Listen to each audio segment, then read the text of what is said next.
ਸਤਨਾਮ ਸ਼੍ਰੀ ਵਾਹਿਗੁਰੂ ਸਾਹਿਬ ਜੀ। ਸਤਨਾਮ ਸ਼੍ਰੀ ਵਾਹਿਗੁਰੂ ਸਾਹਿਬ ਜੀ। जल है सूतक, थल है सूतक, सूतक ऊपत होई। जल है सूतक, थल है सूतक, सूतक ऊपत होई। जन्मे सूतक, मुए फुन सूतक, सूतक परज बिगोई। जन्मे सूतक, मुए फुन सूतक, सूतक परज बिगोई। ये पवित्र वचन भगत कबीर जी द्वारा राग गौड़ी में रचित हैं और श्री गुरु ग्रंथ साहिब जी के अंक 331 पर सुशोभित हैं। श्री गुरु ग्रंथ साहिब महाराज, आप कृपा करो गुरुदेव, आप अपने इन पवित्र वचनों की विचार करवा लो। सतनाम श्री वाहिगुरु साहिब जी। सतनाम श्री वाहिगुरु साहिब जी। जब किसी हिंदू परिवार में बच्चे का जन्म होता है या किसी की मृत्यु होती है, जन्म में तो सूतक लग जाता है और जब मृत्यु होती है तो उसे पातक कहा जाता है। जन्म होता है तो 40 दिन तक माना जाता है। गरुड़ पुराण में इसका जिक्र है कि 40 दिन तक घर में किसी प्रकार का पूजा पाठ ना हो और घर के सदस्य किसी धार्मिक स्थान पर ना जाएं। और अगर किसी की मृत्यु होती है तो 13 दिन तक ये स्थिति बनती है कि घर के लोगों का किसी रिश्तेदारी में आना जाना मना हो जाता है और ना ही वो किसी समारोह में शामिल हो सकते हैं। और दूसरा, मृत्यु उपरांत तो 13 दिन तक घर में खाना बनना भी वर्जित है। घर में रसोई नहीं जलती है। रिश्तेदार आसपास के लोग खाना ला के देते हैं। हालांकि अब थोड़ी जागृति आ रही है, अब इसमें थोड़ा सा फ्लेक्सिबल हो रहे हैं। ये आज से 600 वर्ष पहले की स्थिति है जो इसमें कबीर दास जी जिसका जिक्र कर रहे हैं। जल है सूतक, थल है सूतक, सूतक ऊपत हुई। अब सूतक की ये अवस्था है कि जन्म हुआ है। अब जल है, जल के अंदर भी जन्म हो रहे हैं, जल के अंदर भी मृत्यु हो रही है। थल है सूतक, धरती पर हर जगह पर जन्म भी हो रहा है, मृत्यु हो रही है। छोटे छोटे जीव उत्पन्न हो रहे हैं, पैरों के नीचे आके मर रहे हैं। सूतक ऊपत हुई। इस तरह से तो हर जगह पे सूतक की उत्पत्ति हो रही है, अर्थात सारी ही जगह, सारा ही जल, सारा ही थल अपवित्र हो गया है सूतक के कारण। और जब घर अपवित्र हो जाता है तो वहाँ पूजा पाठ वर्जित हो जाती है। तो पूजा पाठ व्यक्ति कब करेगा और कहाँ करेगा अगर सूतक को माना जाएगा तो? जल है सूतक, थल है सूतक, सूतक ऊपत होई। जन्मे सूतक, मुए फिन सूतक, फुन सूतक। जन्मे सूतक, मुए फुन सूतक। जन्म हुआ तो सूतक लग गया 40 दिन के लिए। मुए फुन सूतक, फुन से अर्थ है और मरने पे भी सूतक, यानी कि मरने पे 13 दिन तक के प्रतिबंध लग जाते हैं। सूतक परज बिगोई। सारी ही प्रजा इस सूतक के चक्कर में खुआर हो रही है। तरह तरह के बंधन डाले जा रहे हैं। जिस से पूछा जाता है, जिस बुजुर्ग से पूछा जाता है, इसने अगर एक बंधन डाला है तो दूसरे ने 3 बंधन डाल दिए, 4 बंधन डाल दिए। जाने हर व्यक्ति सलाह दे रहा है कि इस दौरान ये भी नहीं करना है, वो भी नहीं करना है। जन्मे सूतक मुए फुन सूतक, सूतक परज प्रजा बिगोई, खुआर हो रही है। कहो रे पंडिया कवन पवीता, जब ये अवस्था है कि जल है सूतक, थल है सूतक, सूतक ऊपत होई। कहो रे पंडिया, कबीरदास जी कहते हैं पंडित जी से, क्योंकि पंडित जी ही इन चीज़ों का सलाह देते हैं, इन चीज़ों का मशवरा देते हैं और इन चीज़ों को बरतने में, इन प्रतिबंधों को बरतने में पूरी कड़ाई से लागू करवाते हैं। कहो रे पंडिया कवन पविता, तो हे पंडित जी मुझे ये बताओ फिर कौन सी जगह पवित्र है।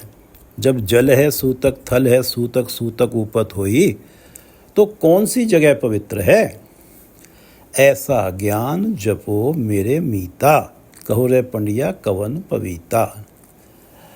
हे मेरे मित्रों, ऐसा ज्ञान जपो, ऐसा ज्ञान, ऐसा विचार, ऐसी सोच जपो मेरे मीता, अपने मन में हे मेरे मित्रों दृढ़ कर लो कि अगर पंडितों के हिसाब से चले, सूतक को माना, तो हर वक्त ही सूतक है। कहो रे पंडिया कवन पविता, और हर जगह सूतक है, क्योंकि हर क्षण जन्म और मृत्यु हो रही है। कोई ना कोई जीव जो हैं बहुत सूक्ष्म जीव हैं, जो दिखाई भी नहीं देते, जो माइक्रोस्कोप से भी दिखाई नहीं देते, उनका जन्म हो रहा है, वो मर रहे हैं। कोई भी जगह, हवा भी इस चीज़ से खाली नहीं है, जल भी इस चीज़ से खाली नहीं है। तो इस बात को पवित्र रखो, उस हिसाब इस बात को अपने मन में पका के रखो कि इस हिसाब से तो कोई भी जगह ऐसी नहीं है कि जहाँ पे पाठ पूजा की जा सके। तो यहाँ खंडन कर रहे हैं पूरी तरह से भक्त कबीर जी के सूतक तो एक भ्रम है, इसके चक्कर में मत पड़ो। कहो रे पंडिया कवन पविता, ऐसा ज्ञान जपो मेरे मीता, रहाओ। ये दो पंक्तियाँ इस शब्द का रहाओ हैं। नैनो सूतक बैनो सूतक, सूतक श्रवणी होई। उठत बैठत सूतक लागे, सूतक परै रसोई। उठत बैठत, व्यक्ति कहीं बैठा हुआ है, वहाँ से उठा है, चला है, तो उसके पैरों में आके जीव मर रहे हैं। जीव तो इतने सूक्ष्म है कि व्यक्ति को पता ही नहीं लगता कब जीव मर रहा है, तो सूतक लगा हुआ है। उठत बैठक सूतक लागे, सूतक परै रसोई। आज से 600 साढ़े 600 वर्ष पहले भक्त कबीर जी थे। उन दिनों तो रसोई में घड़े रखे जाते थे, और घड़े के जो नीचे तली है वहाँ पर हमेशा नमी रहती थी। तो वहाँ तो जीव उत्पन्न भी हो रहे हैं, मर भी रहे हैं, बैक्टीरिया। तो उस प्रकार से तो सूतक परै रसोई, रसोई में हर वक्त सूतक पड़ा हुआ है।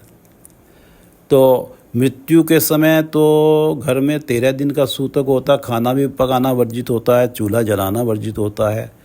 तो ये तो हर वक्त ही सूतक लगा हुआ है, तो खाना कब बनेगा, भोजन कब बनेगा।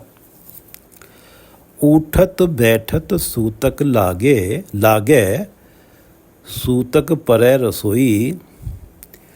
नैनो सूतक बैनो सूतक, सूतक श्रवणी होई। नैनो सूतक, अब इसी बैक्टीरिया के हिसाब से ही देख लेते हैं, बारीक सूक्ष्म जीवों के हिसाब से, कि आँखें खुल रही हैं, आँखें बंद हो रही हैं, उसमें भी बैक्टीरिया आ रहे हैं जो दिखाई नहीं देते, उनकी मृत्यु हो रही है। बैनो सूतक, आप मुख से बात कर रहे हैं तो आपके अंदर हवा आ रही है, जा रही है, हवा में तो बहुत बैक्टीरिया हैं जो दिखाई नहीं देते। सूतक श्रवणी होई, कानों के अंदर भी कुछ ना कुछ मैल होती है, वहाँ भी बैक्टीरिया होते हैं, उनकी भी मृत्यु होती है। नैनो सूतक बैनो सूतक सूतक श्रवणी होई।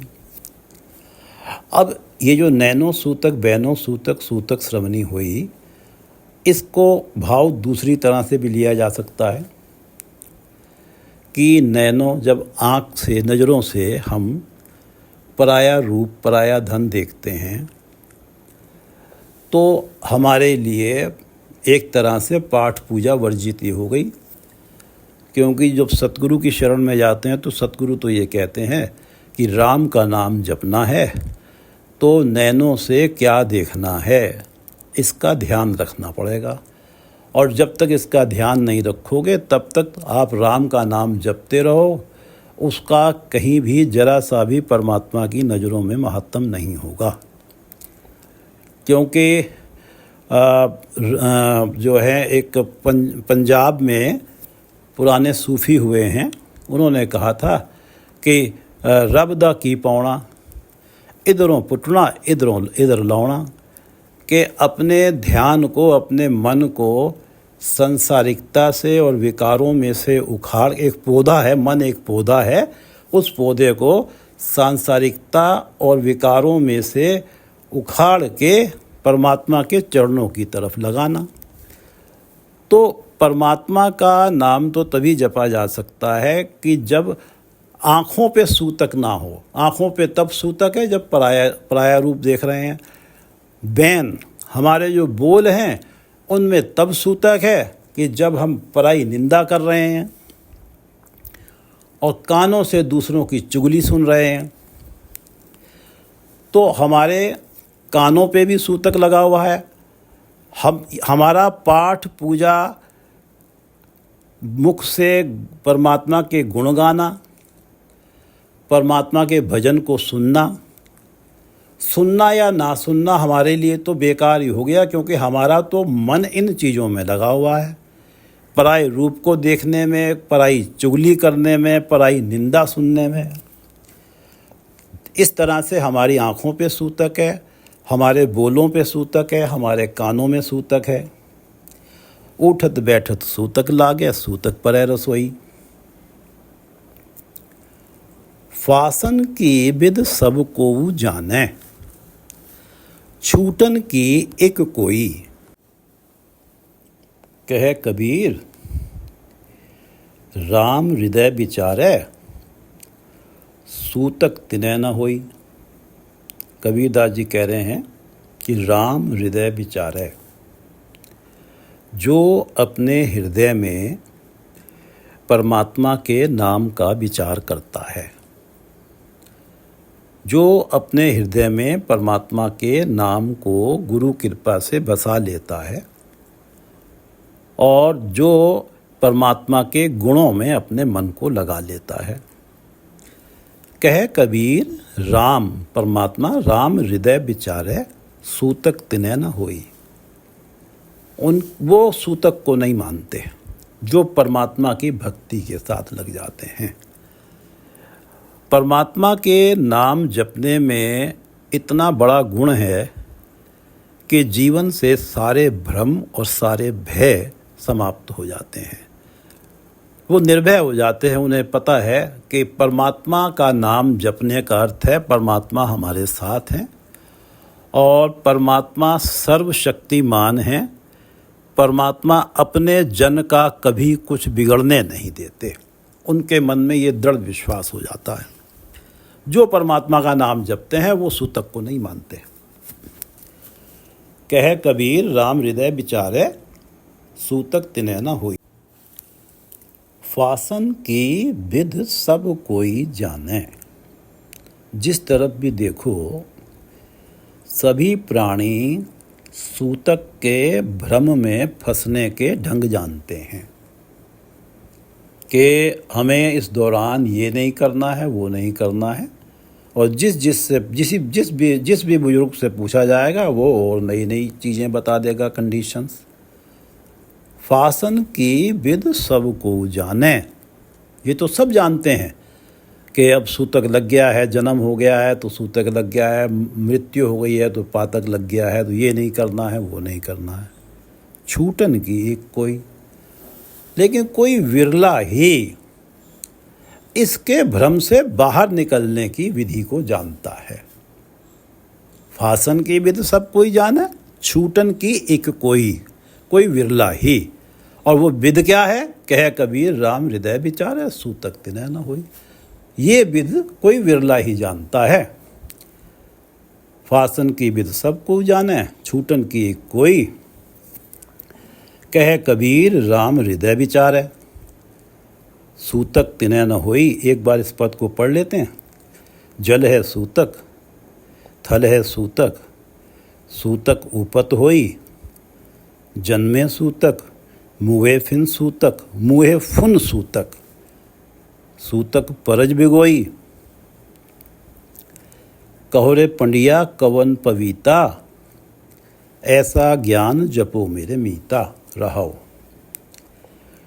नैनो सूतक बैनो सूतक, सूतक श्रवणी हुई। उठत बैठत सूतक लागे, सूतक परै रसोई। फासन की विध सब को जाने, फासन की विध सब को जाने, छूटन की एक कोई। कह कबीर राम हृदय विचारे, सूतक तिनय न होई। श्री गुरु नानक देव जी ने श्री गुरु ग्रंथ साहिब जी के अंक 472 पर सूतक के बारे में लिखा है। जे कर सूतक मन्निए, सब तय सूतक होए। अगर सूतक मानने लगें तो हर जगह सूतक है। जे कर सूतक मन्निए, सब तय सूतक होए। गोहे अत्ते लकड़ी अंदर कीड़ा होए। प्राचीन समय में तो उपले जलाए जाते थे और लकड़ियाँ जलाई जाती थी चूल्हे के नीचे। कई बार भीगी लकड़ी आ जाती थी, कई बार जो उपले हैं वो थोड़े भीगे होते थे। तो भीगे हुए उपलों के अंदर तो जीव होता है, कीड़े होते हैं, वो मर जाते थे। गोहे अत्ते लकड़ी, गोहे उपले, अत्ते लकड़ी और लकड़ी अंदर कीड़ा होए, उनके अंदर कीड़ा होता है, वो मर जाता है जलाने पे। तो सूतक तो लगा ही हुआ है, पातक तो लगा ही हुआ है। गोहे अत्ते लकड़ी अंदर कीड़ा होए, जेते दाणे अन्न के जियाँ बाज ना कोय। जो अन्न के जितने भी दाने हैं, हर दाने के अंदर जीव है। और अन्न को पीस के आटा बनाया जाता है और फिर उसकी रोटी बनाई जाती है, उसे खाया जाता है। तो फिर वही सूतक और पातक वाली स्थिति बनी हुई है। पहला पानी जियो है, जित हरया सब कोय। सबसे बड़ा जीव तो पानी है, जल है। पहला पानी जियो है, जीव पहला पानी जियो है, जित हरया सब कोय। वो तो सारे बाग बगीचों को हरा भरा कर देता है। और उसके अंदर भी छोटे छोटे जो सूक्ष्म जीव हैं वो पैदा हो रहे हैं, मर रहे हैं। और दूसरी बात कि रसोई में जब खाना बनता है तो उस पानी में ही बनता है। जब पानी उबलता है तो ये तो साइंटिस्टों ने बताया है कि पानी को किसी तरह के भी पानी को ले लो, कितना भी अशुद्ध पानी हो, उसे 20 मिनट उबाल लो तो वो बैक्टीरिया फ्री हो जाता है। तो इस तरह से जब पानी हमने सब्जी में डाल के, दाल में डाल के दाल को बनाया है तो उसके अंदर के जो सूक्ष्म जीव हैं वो मरे हैं। तो सूतक पातक तो लगा हुआ है।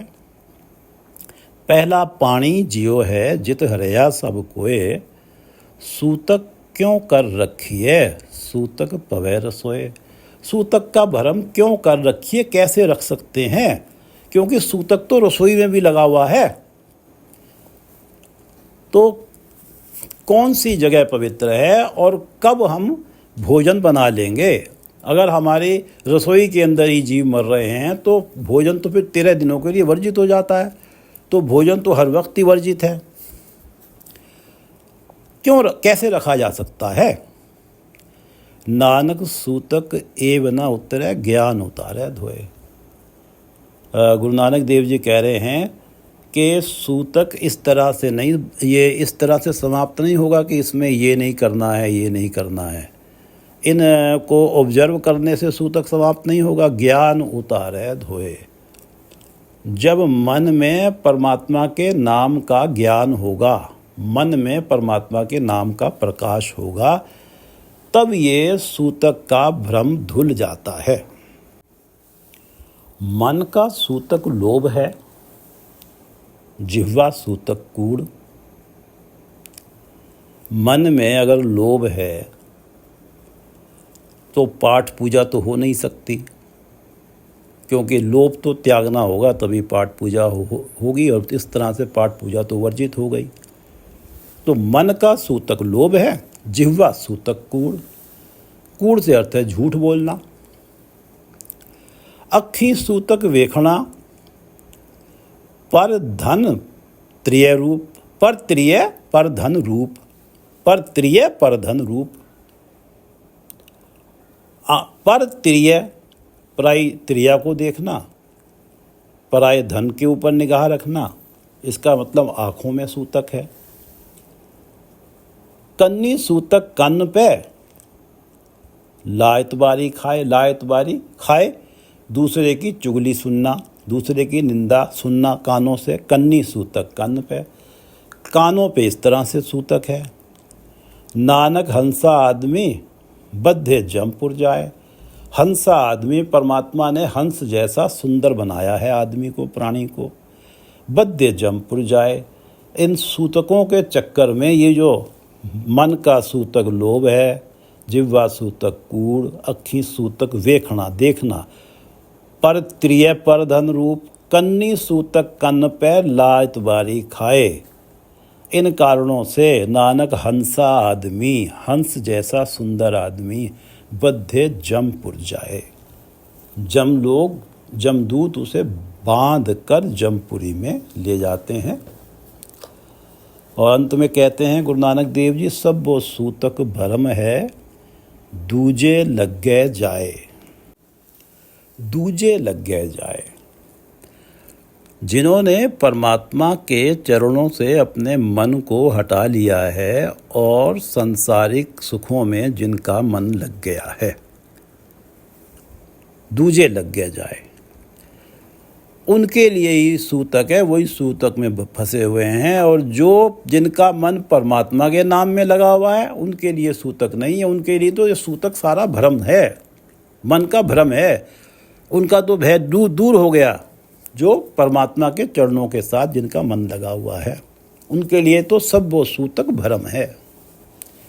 दूजे लग गए जाए उनके लिए है, वो इस चक्कर में फंसते हैं जो परमात्मा को छोड़ के सांसारिकता में जिनका मन लग जाता है। जन्मन मरना हुक्म है, ये तो परमात्मा के हुक्म से जन्म होती है, जन्म होता है, मृत्यु होती है। जन्मन मरना हुक्म है, भाणे आवे जाए। परमात्मा के भाणे से, परमात्मा के हुक्म से प्राणी इस जीवन में, मनुष्य जन्म में आता है और उसके हुक्म से ही चला जाता है। जन्मन मरना हुक्म है, भाणे आवे जाए। खाना पीना पवित्र है, दित्तुन रिजक संबाहे। अब मृत्यु में 13 दिन तक घर में चूल्हा नहीं जलता, और गुरु नानक देव जी कह रहे हैं खाना पीना पवित्र है। दित्तुन रिजक संबाहे। संबाहे सारे जीवों को रिजक दिया है, खाने दिए हैं, भोजन दिया है। दित्तुन दिया है, दित्तुन रिजक संबाहे, सारे जीवों को परमात्मा ने भोजन दिया है, और वो खाना पीना पवित्र है। वो तो चाहे किसी की मृत्यु हो, चाहे जन्म हो, खाना पीना तो हर वक्त पवित्र है। खाना पीना पवित्र है। दित्तुन रिजक संबाहे, नानक जिन गुरमुख बुझया तिन्ना सूतक नाही।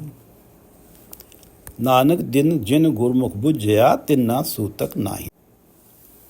जिन गुरमुखों ने, गुरमुख जो गुरु की आज्ञा को मानते हैं, बुझया जिन्होंने ये बात समझ ली, ये बात कि सब वो सूतक भरम है, दूजे लग गया जाए।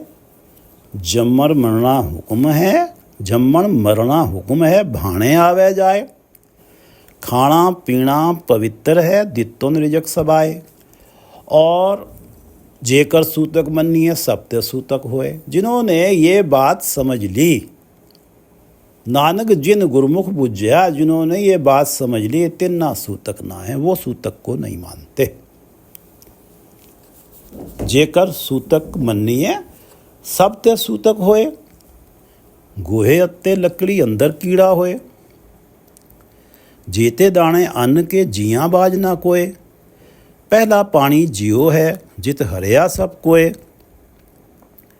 सूतक क्यों कर रखी है, कैसे रख सकते हैं, सूतक पवै रसोए।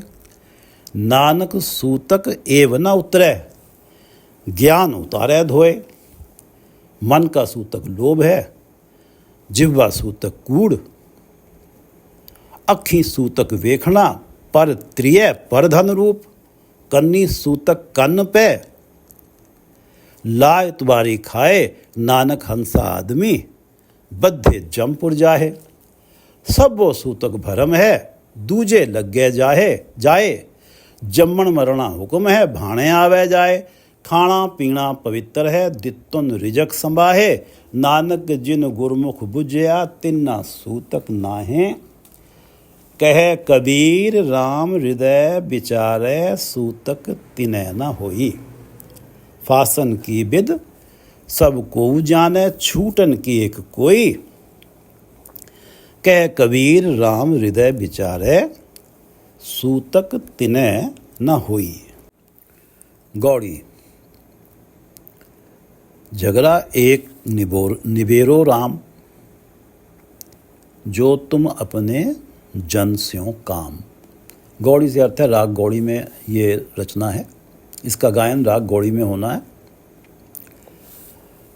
झगड़ा एक निबेरो राम, हे राम, हे परमात्मा, मेरे एक शंके का निवारण करो।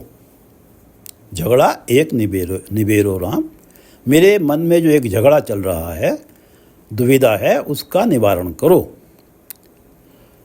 जो तुम अपने जन स्यों काम, अगर तुम्हें मुझसे काम है तो।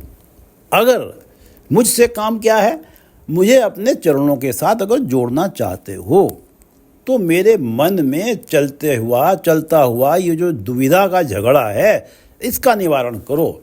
और इस दुविधा और इस झगड़े के बारे में आगे बताते हैं भगत कबीर जी। ये दो पंक्तियां राहों की पंक्तियां हैं कि झगड़ा एक निबेरो राम, जो तुम अपने जन स्यों काम। अब क्या शंका है कि एहो मन बड़ा, कि जा स्यों मन मानया। ये मन ज़्यादा बलवान है, ये मन बड़ा, ये मन ज़्यादा बलवान है कि जा स्यों मन मानया। या जिस परमपिता परमात्मा के चरणों में जाके ये मन टिक जाता है और भटकने से बंद हो जाता है, किसी प्रकार के विकारों में भ्रमों में फंसता नहीं है, तो वो परमात्मा बलवान ज़्यादा है कि ये मन ज़्यादा बलवान है। क्योंकि बचपन से यही देखा है कि मन तो कभी कंट्रोल में आता ही नहीं है।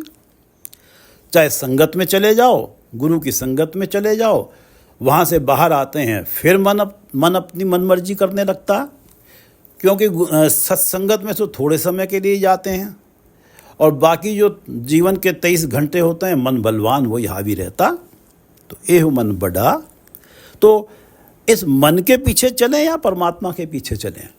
एह मन बड़ा कि जास्यों मन मानया, जिस परमात्मा से मन मान जाता है भटकने से बंद हो जाता है, विकारों की तरफ जाने से रुक जाता है। राम बड़ा क्या रामे जाने। अब ये और बता दो कि राम बड़े हैं, परमात्मा बड़े हैं, या वो व्यक्ति बड़ा है जिस व्यक्ति ने परमात्मा को सर्वत्र बसता हुआ जान लिया है। ये सवाल कर रहे हैं। यह मन बड़ा के जास्यों मन मानया, और राम बड़ा के रामे जानेया। ब्रह्मा बड़ा के जास उपाया। ब्रह्मा बड़े हैं या जिसने ब्रह्मा को पैदा किया है, जास उपाया, जिसने ब्रह्मा की उत्पत्ति की है। वेद बड़ा कि जहाँ ते आया, कि वेदों का ज्ञान बड़ा है या जिस परमात्मा ने वेदों की उत्पत्ति की है वो बड़े हैं। कह कबीर हों भया उदास, तीरथ बड़ा के हर का दास। कबीरदास जी कह रहे हैं कि मैं तो उदास से अर्थ है मैं तो बहुत घबराया हुआ हूँ। मेरे मन में तो हर टाइम दुविधा रहती है कि कौन बड़ा है, मन बड़ा है या मन जिस परमात्मा में मान जाता है। ब्रह्मा बड़े हैं कि ब्रह्मा वो बड़ा है जिसने ब्रह्मा को भी पैदा किया है।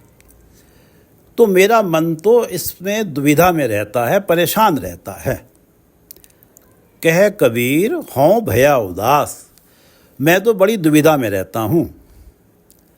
तीर्थ बड़ा के हर का दास, तीर्थ बड़ा है जिस तीर्थ पे सभी लोग जाते हैं, या हर का दास या वो हरि का दास बड़ा है जिस हरि के दास के नाम पे वो तीर्थ बना है। अगर ये मेरे शंके निबेरते हो तो तभी मैं तुम्हारे चरणों के साथ जुड़ सकता हूँ। ये जो शंके बताए गए हैं इनके यहाँ से इन शंकों को फिर पढ़ लेते हैं कि ए मन बड़ा के जांस्यो मन मानया, राम बड़ा के रामे जानया, ब्रह्मा बड़ा के जास उपाया, जास जिसने वेद बड़ा के जहाँ ते आया। कह कबीर हों भया उदास, तीरथ बड़ा के हर का दास।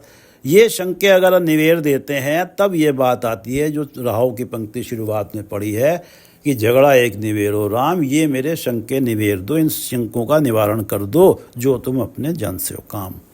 अगर तुम्हें अपने जन से मुझसे काम है, अर्थात तुम चाहते हो कि मैं तुम्हारे चरणों के साथ जुड़ूं, तो मेरे मन से ये दुविधा समाप्त कर दो। जल है सूतक, थल है सूतक, सूतक उपत होई, जन्मे सूतक मुवे फुन सूतक, सूतक परज बिगोई। सारी प्रजा को इल्झा रखा है सूतक ने। कौरे पंडिया कवन पविता, कौन सी जगह पवित्र है, ऐसा ज्ञान जपो मेरे मीता। हे मेरे मित्रों, अपने मन में ये विचार दृढ़ कर लो कि अगर सूतक मानने लगेंगे तो फिर पूजा पाठ कब करेंगे। सूतक में तो पूजा पाठ वर्जित हो जाती है, क्योंकि जल है सूतक, थल है सूतक, सूतक उपद होई, जन्मे सूतक मुवे फुन सूतक, सूतक परज बिगोई। कौरे पंडिया कवन पविता, ऐसा ज्ञान जपो मेरे मीता। नैनो सूतक बैनो सूतक, सूतक श्रवणी होई। नयन बैन से अर्थ है बोल वचन, नैनो सूतक बैनो सूतक, सूतक श्रवणी होई। उठत बैठत सूतक लागे, सूतक परै रसोई। फासन की विध सब को जाने, छूटन की एक कोई। फासन की विध सब को जाने, छूटन की एक कोई। कह कबीर राम हृदय विचारे, सूतक तिना न होई, तिन्ह न होई। कह कबीर राम हृदय विचारे, सूतक तिन्ह न होई। गौड़ी झगड़ा एक निबेरो राम, जो तुम अपने जन स्यों काम। रहाओ, झगड़ा एक निबेरो राम, जो तुम अपने जन स्यों काम। एहो मन बड़ा के जांस्यों मन मानया,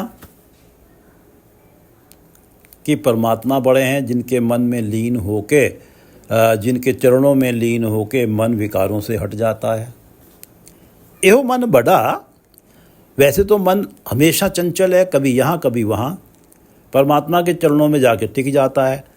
जिन परमात्मा के चरणों में जाके टिक जाता है वो बड़े हैं, या ये मन बड़ा है। एहो मन बड़ा कि जांस्यों मन मानया, राम बड़ा कि रामे जानया। परमात्मा बड़े हैं या वो जिसने परमात्मा को सर्वत्र बसता हुआ देख लिया है, पहचान लिया है। राम बड़ा के रामे जानया। ब्रह्मा बड़ा कि जास उपाया।